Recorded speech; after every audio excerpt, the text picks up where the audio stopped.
Given the conversations about immigration and manufacturing at the moment, I wonder if we can make some comparisons to the past. First, let's talk about population. Right now, most countries in the world are worried about the future of population. They think that the population is going to go down. However, America believes that the population will continue to go up until 2100 due to immigration. If immigrants weren't coming to the United States, the country would be facing the same issue as, say, countries like Korea and Japan.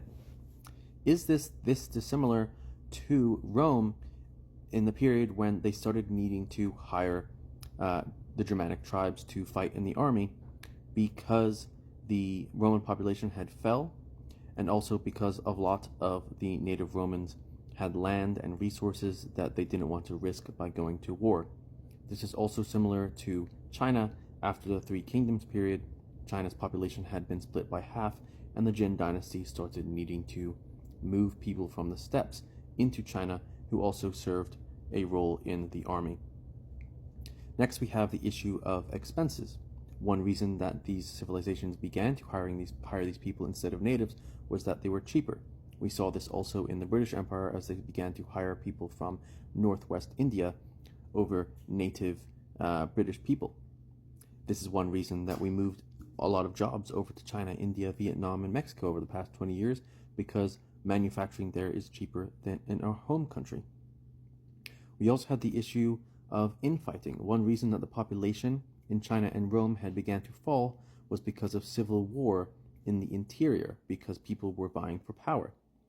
In China, we had the princes fighting each other just before the Jin dynasty fell and the barbarians took over northern China.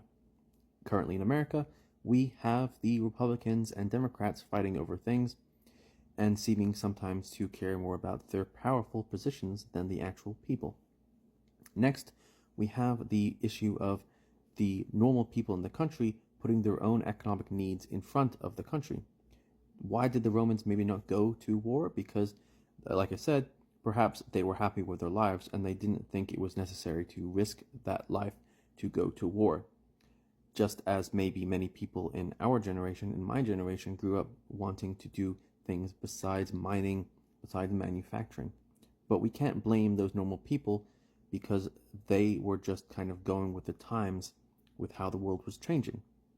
Just as we can't blame the immigrants who are coming here, who are also just kind of looking out for their own safety in a crazy world that's always changing. Can you think of any similarities too? Bye-bye.